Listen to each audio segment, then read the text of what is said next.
বলছি ১৯৯০ সালের রমজান মাসের কথা, সেই সোনালি দিনগুলোর কথা। আল্লাহর নৈকট্য লাভের আশায় গ্রামে গঞ্জে ও শহরে গভীর রাতে মসজিদের মাইকে শেহরির ডাক শোনা যেত। অনেক এলাকায় শেহরি ডাকওয়ালা লাঠি বা ঢোল বাজিয়ে মানুষকে জাগাত। ব্যাপারটা আসলে ভালো লাগার মতোই ছিল। বাতি বা হালকা বল্বের আলো জ্বলত। শেহরিতে থাকত ভাত, ডাল, ডিম, আলু ভর্তা, কখনো বা মাছ ও গরুর মাংস। পরিবারের সবাই একসাথে বসে খাওয়া ছিল এক বিশেষ আনন্দের মুহূর্ত। ফজরের নামাজ পড়ে অনেকেই কোরআন শরীফ তিলাওয়াত করতেন।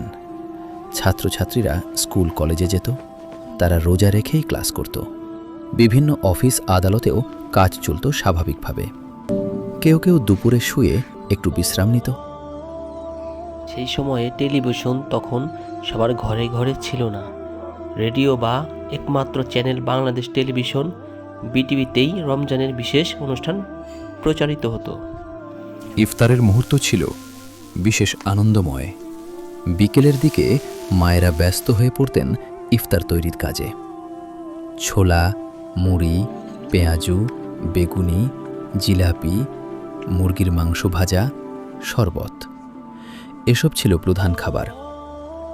অনেকেই প্রতিবেশীদের সাথে ইফতার বিনিময় করত। আসলেই ওই সময়টা অনেক মধুর ছিল। এই নাও বোন, ইফতারের জন্য কিছু খাবার। জামাতে ইফতার করা ছিল খুবই প্রচলিত এবং খুব আনন্দের ব্যাপার ছিল। এখন তো কেউ মসজিদে গিয়ে ইফতার করে না বললেই চলে। আজানের অপেক্ষায় সবাই রেডিও বা মসজিদের মাইকের দিকে কান পেতে থাকত, কখন আজান দেবে আর ইফতার করবে। এশার নামাজের পর মসজিদে তারাবির নামাজ পড়া হতো ২০ রাকাত করে। এখন তো ২০ রাকাত ৮ রাকাত এই নিয়ে লাগে তর্ক। হাফেজ সাহেবেরা পুরো কোরআন খতম করতেন রমজান মাস জুড়ে। শিশু কিশোরদের জন্য মসজিদে যাওয়া ছিল এক আনন্দময় মুহূর্তের অভিজ্ঞতা। ইফতারের আগে ধর্মীয় আলাপ আলোচনা হতো। বাংলাদেশ বেতার কেন্দ্রে কোরআন তিলাওয়াত ও ইসলামিক সঙ্গীত শোনা যেত।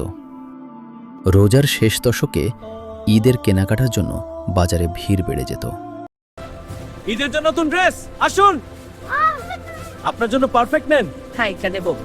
চাঁদ দেখার জন্য সবাই মিলে ছাদে উঠে অপেক্ষা করা ছিল এক ভালো লাগার বিশেষ অনুভূতি। আলহামদুলিল্লাহ, এবার ঈদ আসবে। ঈদের শুভেচ্ছা সবাইকে। কম প্রযুক্তি, বেশি পারিবারিক বন্ধন, আশেপাশের প্রতিবেশীর সাথে আন্তরিক সম্পর্ক, সরল খাবার কিন্তু গভীর তৃপ্তি, মসজিদ কেন্দ্রিক জীবনযাপন। ১৯৯০ সালের রমজান ছিল কোলাহলমুক্ত, আন্তরিকতা ও আত্মতৃপ্তিতে ভরা। আজকের মতো মোবাইল, সোশ্যাল মিডিয়া বা ইউটিউব না থাকলেও মানুষের মধ্যে ছিল বেশি সময়, বেশি ধৈর্য আর বেশি একতাবদ্ধ। মাঝে মাঝে মন চায় সেই দিনগুলোতে যদি আবার ফিরে যেতে পারতাম, কতই না ভালো হতো। এরকম সুন্দর সুন্দর আরও ভিডিও পেতে লাইক, কমেন্টস এবং সাবস্ক্রাইব করে পাশে থাকুন।